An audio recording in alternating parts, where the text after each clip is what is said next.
আমরা প্রায় সময় বিবাহে বাধা বা বিবাহ হচ্ছে, বিবাহ ঠিক হচ্ছে, ঠিক 2-3 দিন আগেও সেই বিবাহ আবার ভেঙে যাচ্ছে, অথবা এরকম দেখা আছে যে বিয়ের দিন বিবাহ ভেঙে যাচ্ছে। আচ্ছা বলো কিছু লোকজন চলে এসে কেনাকাটি করে তখনও মানে বিবাহ ভেঙে যাচ্ছে। এর থেকে এটা কিসের জন্য হয়? এর থেকে কোনো মুক্তির উপায় আছে? যদি বেসিক্যালি দেখা যায় যে মাঙ্গলিক দোষ না থাকে পুত্রীতে, তাহলে এই উপাচারটা কাজ করবে। না হলে বস্তুত আমাদের কিন্তু মাঙ্গলিক যোগ কাটিয়ে না কাটাতে হবে। অনেক ক্ষেত্রে দেখা যায় নানা কারণের জন্য কাটে, তো সেই ক্ষেত্রে করা যায় কি, কুমোরের যে কুমোররা যে মাটির পাত্র বানায়, ওই কুমোরকে না বলে মানে চুরি করে তার যে কুমোরের যে চাকাটা থাকে তার মধ্যে মাটি যে লেগে থাকে, ওটা তাকে না বলে চুরি করে আনতে হবে। এবং সেই মাটির কিছুটা অংশ আপনার ঘরে যদি শিব থাকে বা কোনো মন্দিরে, এটা দান করতে হবে। আর কিছুটা আপনার যেই মেয়ের বিয়ে হচ্ছে না সেই মেয়ের বালিশের তলায় আপনাকে রেখে দিতে হবে, তার অজান্তে, সে যেন না জানতে পারে। বালিশের তলায় বা তার যে বিছানাটা থাকে তার তলায়, বা কোনো একটা কাগজে বা মুড়িয়ে তার বালিশের যে সেলাই হয় সেলাইটা খুলে বালিশের মধ্যে ঢুকিয়ে দেয়। করে দেখুন। আমি এইটুকুনি বলতে পারি, যত বাধাই আসুক, হ্যাঁ হয়তো একটু সময় লাগে, বলবো না যে আজকে বলবো কালকে হয়ে যাবে, কিন্তু বিয়ের বাধা বিঘ্নটা কেটে যায়। আমরা প্রায় শুনি যে গর্ভধারণের সময় বাচ্চা নষ্ট হয়ে যাচ্ছে, বা এই যে বিভিন্ন রকম যে সব সমস্যাগুলো হয় গায়ে, সেইগুলো মৃত্যু হয়।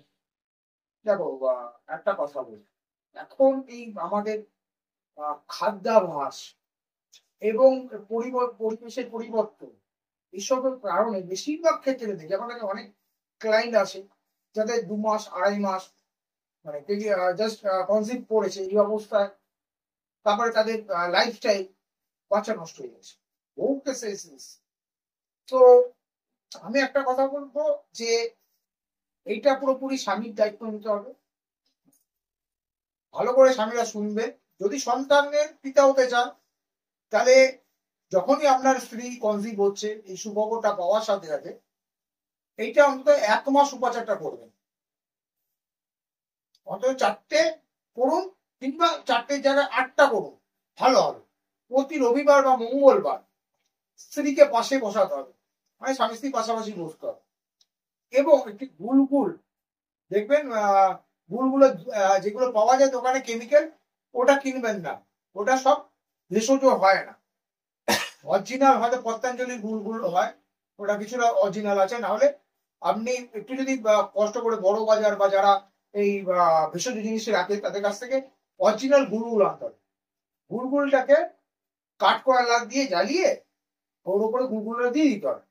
ওই ছোট ধুনুচি হোক বা কপুরদানির মধ্যে কাঠ কয়লা, ওই এখন যে পাওয়া যায় কাঠ কয়লা, মানে ওই দেখবে হুক্কা খায় জ্বালা এরকম গোল গোল কাঠ কয়লা, ওইটা দিয়ে তার উপরে গুলগুলটা ছড়িয়ে দিলে ওটা ওই স্পার্কলিং হয়, তো ওর সাথে ধোঁয়াটা খুব সুন্দর হবে। তো ওটা ওই ধোঁয়াটা এমন জায়গায় আপনি রাখবেন যাতে আপনার স্ত্রীর নাক দিয়ে প্রবেশ করে শরীরে। তো আপনি এই মন্ত্রটা বলবেন, ওম রুদ্রা ভি দ্রব হিড়িং হিড়িং বলি সোয়া। ওম রুদ্রা, ওম, ওম না, ওম রুদ্রা ভি দ্রব হিড়িং হিড়িং হিড়িং সোয়াহা। এটা 108 বার করবেন। আপনারা এই উপাচারটা অন্তত প্রতি রোববার বা মঙ্গলবার যে কোনো একটা বার করে 1 সপ্তাহ পর পর এরকম 4টে সপ্তাহ বা 8টা সপ্তাহ হলে খুব ভালো হয়, করুন। দেখবেন আপনার স্ত্রী কিন্তু যে গর্ভধারণ করেছে সে সুস্থ এবং সবল সন্তান জন্ম দিচ্ছে।